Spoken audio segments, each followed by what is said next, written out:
Hello everyone, मेरा नाम ब्रिजेश मौर्य और आपका स्वागत है बीएम लॉ क्लासेस में। आज जो हम स्टार्ट करेंगे, जो हमने चैप्टर 1 स्टार्ट करा था, हमने पहले वीडियो बना दी है। अब दूसरी वीडियो की बात करूँ तो दूसरा पॉइंट हमारा इलेसिटी ऑफ डिमांड है। इलेसिटी ऑफ डिमांड, जो ये इलेसिटी ऑफ डिमांड है, ये क्या बताता है? सिंपल सी बात करूँ तो ये बता रखा है कि अगर जो अदर वेरिएबल है या फिर प्राइस हो या फिर कंज्यूमर की इनकम हो, अगर वो चेंज होती है तो डिमांड पे कितना फर्क पड़ता है। जैसे अगर मान मान लिया जाए कि एक कंज्यूमर है, उसकी इनकम ज्यादा हो गई है, उसकी इनकम ज्यादा हो गई, तो क्या होगा कि इनकम जब उसकी ज्यादा होगी है तो वो जो प्रोडक्ट वो थोड़ा खरीदता था, थोड़ा सा खरीदता था, मान लिया जाए दूध दूध जो है वो 1 लीटर खरीदता था, अब वो क्या हो गया, इनकम बढ़ने से वो अब 2 लीटर खरीद सकता है। तो क्या हुआ इससे? जब इनकम बढ़ी कंज्यूमर की तो डिमांड हमारा जो प्रोडक्ट का है वो बढ़ गया, उससे कहते हैं इलेसिटी ऑफ डिमांड। उसी में हम स्टार्ट करेंगे जो पहला topic. In economy the demand elasticity of demand refer to how sensitive the demand for a good how is to change in an other economic variable such price and consumer income। तो ये क्या बोला है कि हमारा जो demand है वो कितना सेंसिटिव है, कितना चेंज हो सकता है अगर किसी चेंज हो अदर इकोनॉमिक वेरिएबल में, जैसे प्राइस हो उस गुड्स का या फिर कंज्यूमर की इनकम हो, तो उसे कहते हैं elasticity of demand. Now the demand elasticity is calculate as a percentage. अगर हम डिमांड इलेसिटी को हम कैलकुलेट करें तो कैसे करेंगे? Calculate as a percentage change in the quantity of demand. जो परसेंटेज चेंज होता है quantity of demand divided by percentage change in another economic variable. A higher demand elasticity for the economic variable means the consumer are more responsive to change in this variable। अब इसमें क्या होता है, जो हमें निकालना है, अगर हम डिमांड निकाले, अगर हम डिमांड इलेसिटी निकाले तो कैसे निकालते हैं उसके बारे में हम पढ़ेंगे आगे चल के, मगर यहाँ बता दे रहा हूँ percentage change in quantity demand. जो डिमांड में परसेंटेज चेंज हुए हैं, जो डिमांड में परसेंटेज चेंज हुए, फिर उसे डिवाइड कर देना, है किससे? जो अनदर इकोनॉमिक वेरिएबल, जैसे प्राइस में चेंज हुआ उससे या फिर कंज्यूमर के इनकम में चेंज हुआ उससे। इन सब चीजों को जो भी है हमारे पास उससे भाग कर देना, उसे डिवाइड कर देना, तो हमारे पास डिमांड इलेसिटी आ जाएगी। अब हाई डिमांड इलेसिटी क्या शो करती है? हायर डिमांड इलेसिटी क्या शो करती है? For economic variable means consumer more responsible to change its in this variable. Consumer ज्यादा के ज्यादा रिस्पॉन्सिव होंगे, क्योंकि उनका अगर हमारा हायर डिमांड इलेसिटी शो कर रहा है तो इसका मतलब कंज्यूमर की जो इनकम है वो बढ़ गई है, प्राइस बढ़ गई है या वो बढ़ गई है, तो ये सारी चीज शो करती है। इसका मतलब consumer are more responsive to change in this variable. तो यहाँ पर क्वेश्चन क्या बन सकता है? यहाँ पर बन सकता है डिमांड इलेसिटी जो कैलकुलेट करने के बाद आ सकता है, और होता क्या है ये बन सकता है ये यहाँ से। Now, the demand elasticity refer to how sensitive the demand for a good is to change in other economic variables such as the price, consumer income. Now, elasticity of demand is a responsiveness of the quantity demand for a commodity to change in one of the variable on the demand depend. In other words, it is a percentage change in the quantity demand divided by the percentage change in one of the variable on which demand depend। The variable which demand depend on are कौन कौन से? जो variable change होते हैं तो क्या है, demand भी चेंज हो रहा है। तो वो जो वेरिएबल है, इकोनॉमिक वेरिएबल है, वो क्या क्या है? Price of commodity. जब किसी भी प्राइस कमोडिटी की प्राइस चेंज होती है तो क्या डिमांड में फर्क पड़ता है। जैसे बता रखा है कि अगर जो दूध था, जो मिल्क था, अगर वो अभी 52 पर लीटर मिल रहा है, अगर हम उसी को कम से कम 30 कर दे तो क्या होगा? जो उसे नहीं ले पा रहा था 52 के होने की वजह से उसकी प्राइस जो नहीं ले पा रहा था अब 30 हो गई, तो क्या जो अब कोई भी उसे ले सकता है। तो अगर प्राइस चेंज हो रही है किसी भी कमोडिटी में तो क्या होगा, उससे उसकी वेरिएबल चेंज होंगे, वो पूरा गुड्स की डिमांड चेंज होगी, उसे क्या बोलते हैं? Elasticity of demand. फिर प्राइस ऑफ रिलेटेड कमोडिटी। अब प्राइस ऑफ रिलेटेड कमोडिटी भी सिंपल से बता दे रहा हूं। जैसे हमारे पास टी और कॉफी है, अगर टी की प्राइस बढ़ती है तो क्या होगा?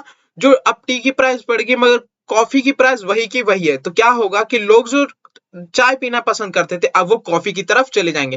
तो यहाँ टी की प्राइस बढ़ने की वजह से क्या हुआ है, कॉफी की प्राइस इंक्रीज हो गई। तो यहाँ प्राइस ऑफ रिलेटेड कमोडिटी भी डिपेंड करता है डिमांड ऑफ इलेक्ट्रिसिटी।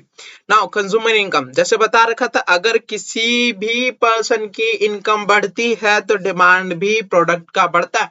क्योंकि अगर किसी पर्सन की इनकम, जैसे बताया था कि अगर किसी की इनकम मान ली जाए 50,000 थी, 15,000 थी। अब जब उसकी 15,000 थी तो वो 1 लीटर दूध बाय कर सकता था, परचेस कर सकता था 1 लीटर दूध। मगर यही उसकी जब इनकम बढ़ गई, सिंपल सी बात है, अगर 1 लाख हो गई, 1 लाख 1 लाख हो गई, 1 लाख होने के बाद अब क्या कर सकता है, जो वो 1 लीटर दूध कैरी कर सकता था, परचेस कर सकता था, अब वो क्या कर सकता है, 2 लीटर परचेस कर सकता है। तो यहाँ पर कंज्यूमर की इनकम बढ़ने से क्या हुआ, डिमांड बढ़ गई किसकी, प्रोडक्ट थी। इसे हम कंज्यूमर इनकम भी कहते हैं ना। अब जैसे इसमें क्या बता रखा है, there are major 3 type of electricity of demand, that is price electricity, income electricity and gross electricity.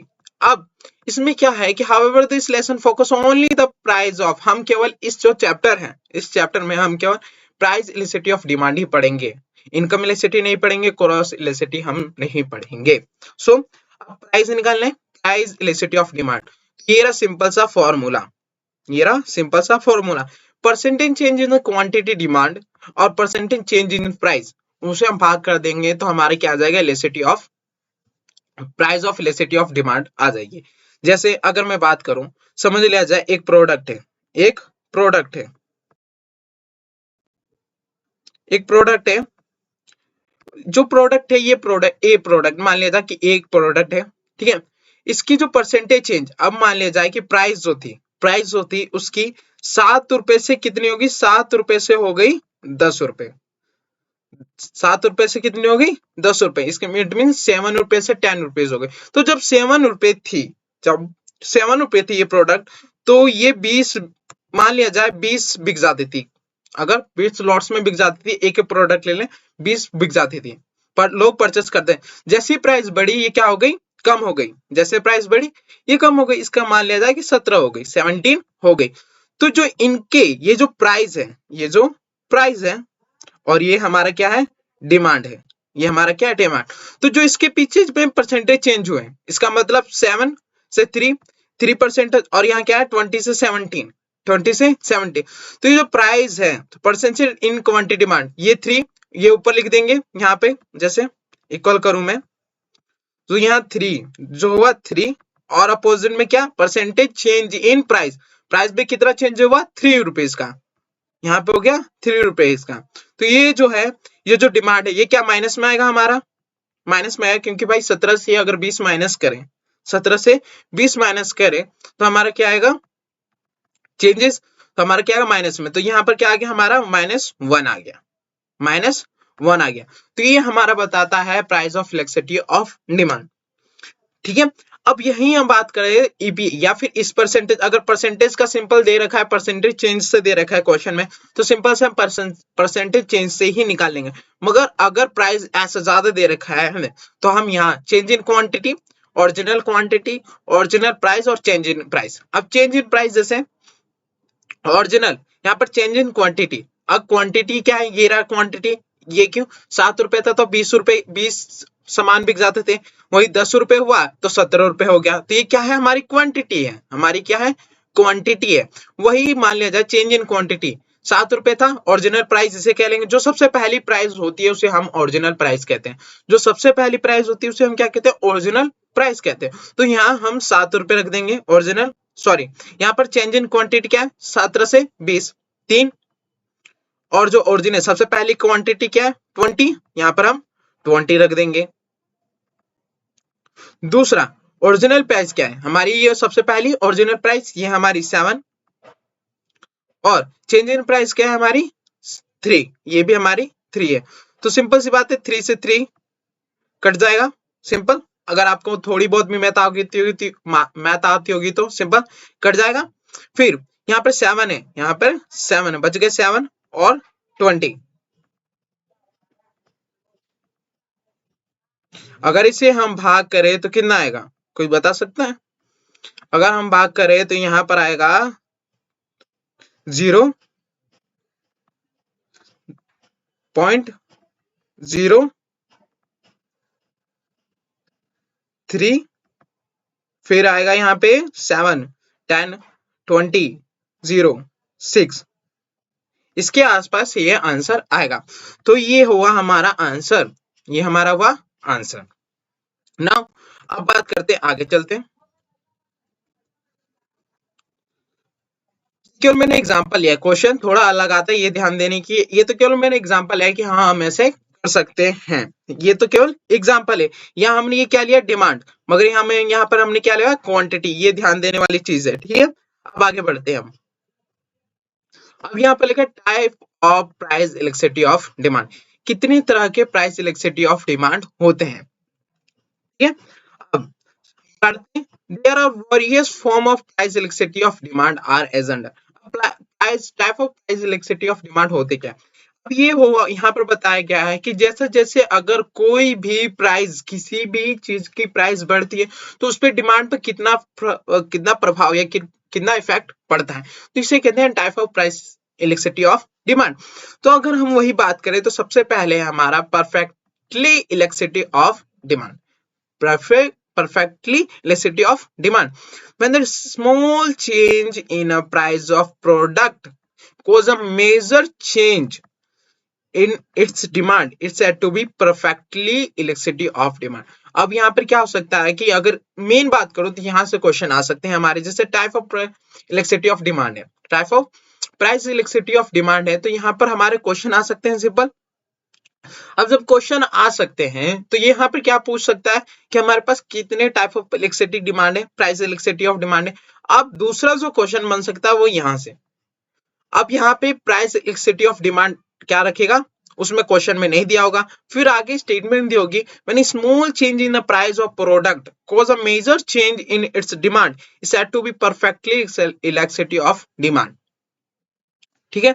तो अब यहाँ पे क्या बोला है कि अगर किसी भी प्रोडक्ट की छोटी सी प्राइस चेंज हो रही है, बहुत हल्की सी, और वो हल्की से प्राइस चेंज होने की वजह से बहुत ज्यादा उस डिमांड पे, किसी भी प्रोडक्ट के डिमांड पे फर्क पड़ रहा है, बहुत ज्यादा डिमांड पे फर्क पड़ रहा है, तो वो हमारी परफेक्टली इलेक्ट्रिसिटी ऑफ डिमांड कहलाती है, उसे कहते हैं perfectly electricity of demand. Now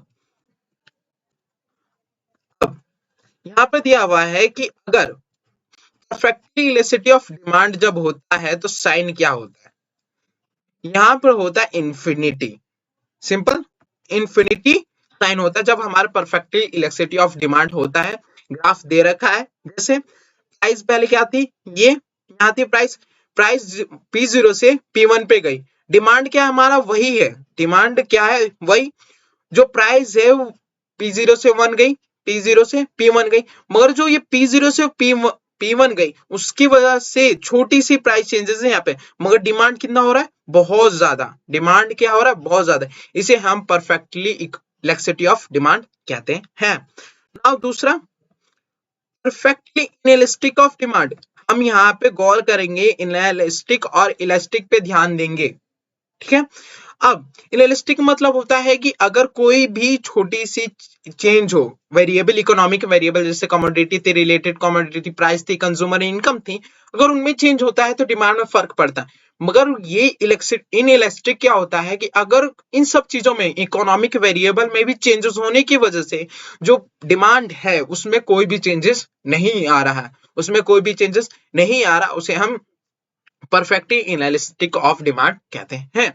now a perfectly inelastic of demand is one when there is no change, कोई भी चेंजेस नहीं हो रहा product in a demand of a product within change in its price, numerical value for the perfectly inelastic क्या होगा, zero, क्या होगा, zero, इसका मतलब EP equal to zero, EP equal to zero. अब बात करता हूं, जैसे हमारे पास लग्जरी प्रोडक्ट होते हैं, अगर लग्जरी प्रोडक्ट की हम प्राइस बढ़ा दे तो क्या होगा, उनकी डिमांड जो है उनकी डिमांड जो है वो वैसी रहेगी।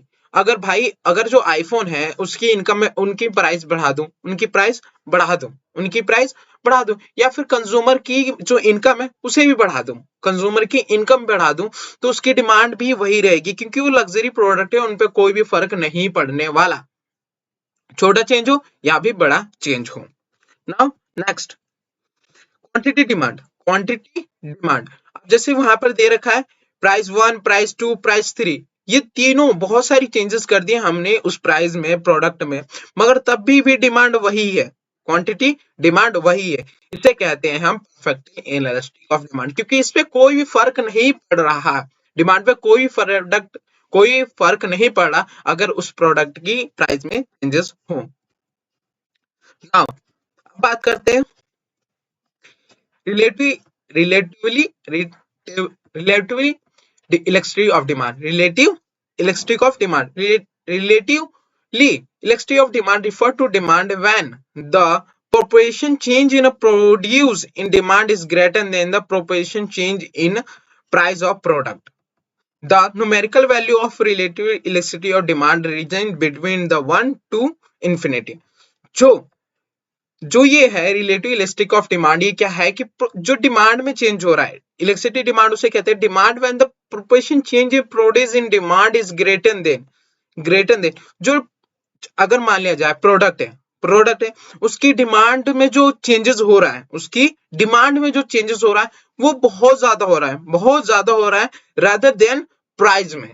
अगर मान लिया जाए, जैसे एग्जांपल लेता हूं, कोई प्रोडक्ट है उसकी प्राइस में चेंज तो हुआ, उसकी प्राइस में चेंज हुआ, प्रोपोर्शन जो प्राइस की है वो चेंज हो रही है, मगर उसके चेंज होने से जो प्रोडक्ट की प्रोपोर्शन है उसकी डिमांड बढ़ रही है, तो यहाँ पर रिलेटिवली इलास्टिसिटी ऑफ डिमांड कहलाएगी। Refer to demand when the proportionate change in produce, जो प्रोड्यूस कर रहे हैं हम उसमें चेंजेस आ रहे हैं, demand greater than the proportionate change in the price of product. The numerical value demand referred to range between 1 to infinity. Simple, 1 से क्या हो सकता है 2 infinity, बस ये हो गया, या फिर ये हमारी इकोनॉमिक वैल्यू होगी। नाउ यहाँ पर दे रखा है 5 से क्या हो गया, प्राइस 60 हो गई, मगर डिमांड हमारी क्या हो गई, कम हो गई। जब प्राइस बढ़ती है सिंपल सी बात है डिमांड कम, मगर उतनी नहीं हुई जितनी होनी चाहिए, नहीं, थोड़ा सा कम 10 रुपए में क्या हुआ, इसमें प्राइस जो है वो आधा हो गई। ये क्या हो गई, हमारी प्रोड्यूस है डिमांड चेंज, जो प्रोड्यूस में उसमें चेंजेस, उसे हम रिलेटिवली इलास्टिक ऑफ डिमांड कहते हैं।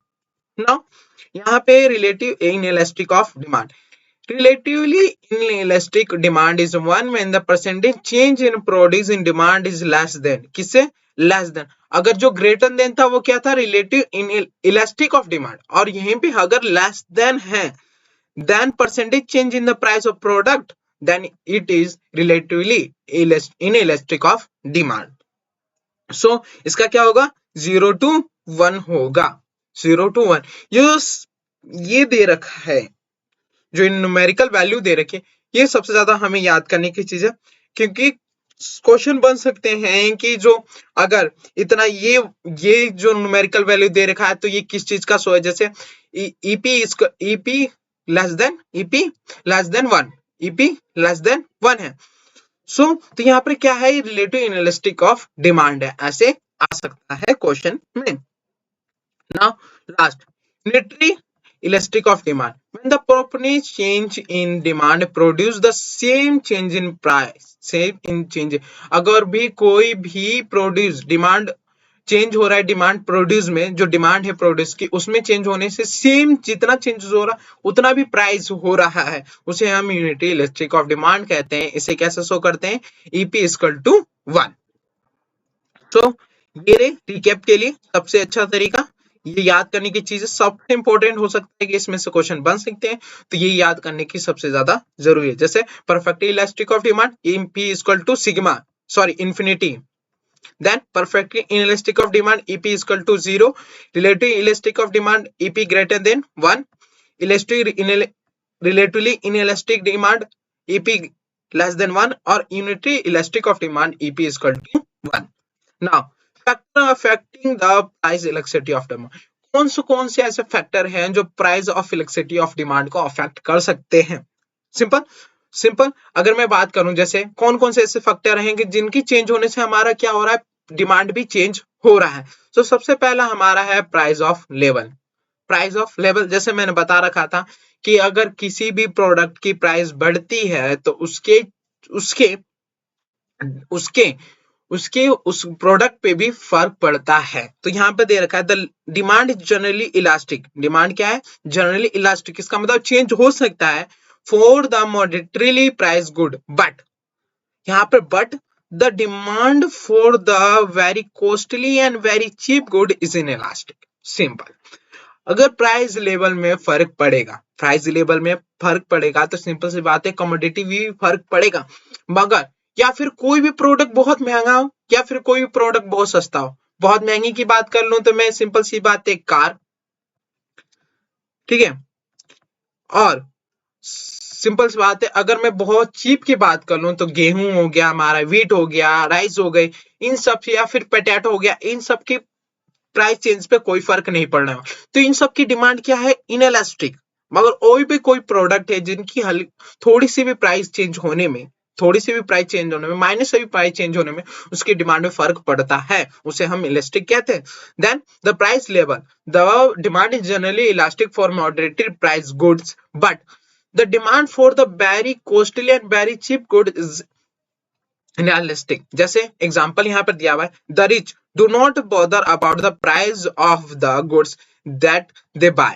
Very costly goods are demanded by the rich people and hence their demand is not affected much by the change in price. Simple. जो rich people होते हैं उन्हें चिंता ही नहीं है कि प्राइस बढ़े या फिर ना बढ़े, उन्हें कोई प्रॉब्लम नहीं है।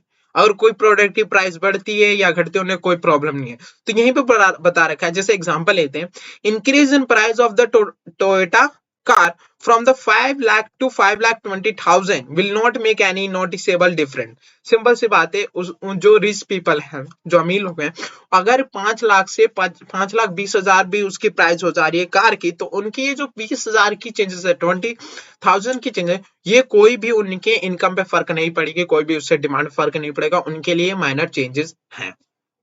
Now,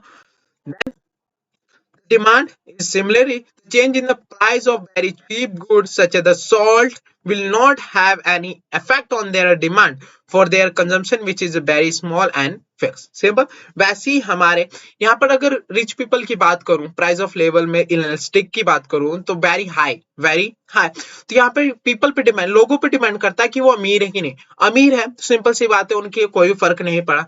और सोल्ट जैसे ये वेरी चीप हो गया, बहुत सस्ता हो गया, तो इस पे भी कोई फर्क नहीं पड़ेगा। अगर क्या प्रोडक्ट पे डिपेंड करता है, कोई फर्क नहीं पड़ेगा। सिंपल ना। अवेलेबल ऑफ सब्स्टिट्यूट, सिंपल सी बात है substitute. If the good has close substitute, the price elasticity of demand for the commodity will be very elastic as some other commodity can be used for it. Simple.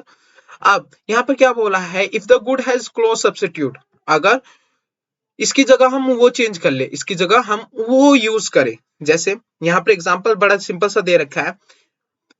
For example gas, kerosene, oil, coal, etc. will be used more as a fuel if the price of wood increase. जैसे बात कर लिया जाए, अगर लकड़ी की दाम बढ़ जाएगी, लकड़ी वुड मतलब उनकी प्राइस इंक्रीज हो जाएगी, तो उसकी जगह हम क्या करेंगे? गैस, केरोसिन ऑयल, कोल या फिर एक्सेट्रा, इन सबको हम यूज करेंगे। मतलब इसकी जगह हम चेंज कर सकते हैं। तो ये भी बहुत ये रख रखा है कि अवेलेबल ऑफ सब्स्टिट्यूट। इसका मतलब इफ द गुड्स, अगर इनकी इंक्रीज हो जाती है प्राइस, वुड की इंक्रीज हो जाती है, तो क्या डिमांड किसकी चेंज हो जाएगी? गैस, केरोसिन ऑयल, कोल एक्सेट्रा, इन सब की डिमांड में चेंजेस पड़ेगा।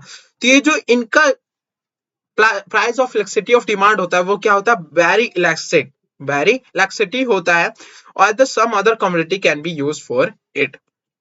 Now, necessary, अब नेसेसिटी में बात करूं तो if good is necessity then the demand trend to inelastic. अगर बात कर ले जाए कि वो गुड हमारे लिए बहुत ज्यादा जरूरी है, वो गुड्स हमारे लिए बहुत ज्यादा जरूरी है, तो उसकी प्राइस बढ़े या ना बढ़े उससे हमें कोई फर्क नहीं पड़ता। मेडिसिन की बात कर लिया जाए, दवाइयां हमारे लिए, अगर हमारे दवाइयां जो हैं अगर उनके प्राइस बढ़े क्योंकि वो जरूरी है, सिंपल सी बात है, किसी मरीज के लिए किसी पेशेंट के लिए वो सब ज्यादा जरूरी है, तो उसकी प्राइस में चेंजेस हो या ना हो उसे हमें फर्क नहीं पड़ता, उसकी डिमांड वही रहेगी क्योंकि वो सबसे ज्यादा जरूरी चीजों में आता है। तो यहीं पे दे रखा है जो नेसेसरी चीजें होती है उनकी क्या होती है, प्राइस जो होती है इन इलास्टिक। ये ध्यान देने वाली चाहिए, नेसेसरी चीजों की प्राइस क्या होती है, demand tend to be inelastic. For example if the price of drinking water rise then there is unlikely to be huge drop in the quantity demand shrink since drinking water is necessary। कोई change नहीं होगा अगर price में water में change हो जाती है तो कोई भी चेंजेस उसके डिमांड में नहीं होगा। मान लिया जाए बहुत माइनर भी होगा तो होगा, बहुत कम होगा, मगर ज्यादातर क्या होगा कि चांसेस नहीं होंगे कि उनकी प्राइस में उनके डिमांड में कोई भी चेंज नहीं हुआ क्योंकि वो नेसेसरी चीजों में आ जाती है ना। टाइम पीरियड की बात करता हूं मैं। Over time, goods tend to become a more elastic because consumer and business have more time to find alternative or substitute। Simple सी बात है, अगर टाइम की बात करें, जैसे जैसे टाइम बीतता जाता है उसमें क्या हो सकता है कि गुड्स है वो कंज्यूमर जो होता है उसका सब्स्टिट्यूट ढूंढ सकता है या फिर अल्टरनेटिव ढूंढ सकता है। तो उसकी जो होती है जो डिमांड प्राइस ऑफ इलेक्ट्रिसिटी वो क्या होती है, मोर इलास्टिक होती है because consumer and businesses have more time to find alternative demand। Example की बात करते हैं, if price of gas oil oil goes up, अब price gas oil goes up over the time people will just for change in that is they may be drive less or use public transport or for the carpools। Simple, जैसे जैसे क्या होगा कि किसी भी gas oil की price increase हो जाएगी, प्राइस इंक्रीज हो जाएगी और उनके पास टाइम है तो over time people will adjust for the change, adjust कर लेगा चेंज। जैसे दे में ड्राइव लेस और यूज पब्लिक ट्रांसपोर्ट और पब्लिक कॉर्पोरेट। अगर मान लिया जाए कि पेट्रोल का दाम बढ़ गया तो जैसे जैसे टाइम होता जाएगा, जैसे अगर मान लिया जाए कि अब पेट्रोल का दाम बढ़ते ही जा रहा है, तो पेट्रोल का जैसे जैसे दाम बढ़ता जाएगा तो जो उसका रेट बढ़ेगा उससे क्या होगा कि लोग पेट्रोल गाड़ियां छोड़ के, कार ड्राइव मोटरसाइकिल ड्राइव छोड़ के साइकिल पे आ जाएंगे, उनका कम यूज करेंगे, पब्लिक ट्रांसपोर्ट ज्यादा यूज करने लग जाएंगे। तो ये टाइम पीरियड भी बहुत डिपेंड करता है हमारे अफेक्ट करने में प्राइस ऑफ इलेक्ट्रिसिटी का। Habit, the demand for the addictive और habitual product is usually inelastic. Simple, जो एडिक्टिव और हैबिचुअल प्रोडक्ट होते हैं उनकी प्राइस पे कोई भी फर्क, डिमांड पे कोई भी फर्क नहीं पड़ता। This because the consumer has no choice but no pay whatever the producer is demanding. For example if the price for the pack of the cigarette goes up it will likely not have any effect on the demand। Simple सी बात है, जो habit हो गई है, कुछ लोग जो नशा करते हैं, टैबाको यूज करते हैं, सिगरेट यूज करते हैं, तो जो सिगरेट पे अगर ज्यादा प्राइस बढ़ जाए तो कोई भी उसके डिमांड पे फर्क नहीं पड़ेगा। तो इनका जो डिमांड होता है उनका क्या होता है, price of elasticity in elastic होती है।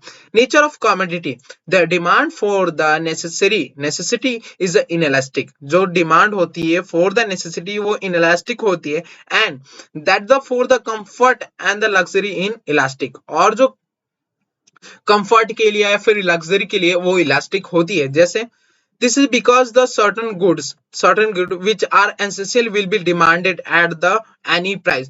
जैसे वहां पर नेसेसरी की बात हमने करी थी, अगर वो जो हमारे लिए बहुत महत्वपूर्ण है तो उसके अगर प्राइस में कोई भी चेंजेस हो रही तो उस पे हमारे डिमांड पे कोई भी फर्क नहीं पड़ेगा। where the meant for the luxury and comfort can be dispensed with the easy if they are appear to be costlier। Simple, अब बढ़ते हैं various uses। A commodity which has the several uses will have an elastic demand as milk। अब बात करते हैं, जैसे कोई भी प्रोडक्ट की बहुत सारी यूजेस है तो जो उनकी प्राइस होती है, जो उसकी डिमांड होती है वो क्या होती है, इलास्टिक होती है, such as the milk, woods etcetera. On the other hand commodity having only one or fewer uses will have inelastic demand। अगर कोई भी कमोडिटी अगर उसके बहुत सारी यूजेस हैं तो उनकी जो डिमांड होती है वो बहुत ज्यादा इलास्टिक होती है। मगर अब किसी भी चीज की अगर बहुत कम यूजेज है या फिर वो एक ही यूज के लिए बनाया गया, तो उसकी जो डिमांड होती है वो बहुत उसकी जो डिमांड वो इनएलास्टिक होती है। यहाँ पर मिल्क दे रखा है, जैसे मिल्क का क्या होगा, हम दूध की तरह यूज करते हैं, योगर्ट दही की तरह यूज कर सकते हैं, खोआ बना सकते हैं, इसका बहुत सारी यूज है मिल्क की, तो इनकी जो डिमांड होती है वो इलास्टिक होती है। मगर कोई भी प्रोडक्ट जिसकी एक ही यूजेस है उसकी जो डिमांड होती है वो इनएलास्टिक होती है। The consumer find it easier to adjust the quantity demand of good when it is to be used for satisfy several want than if it is confined to single or few use.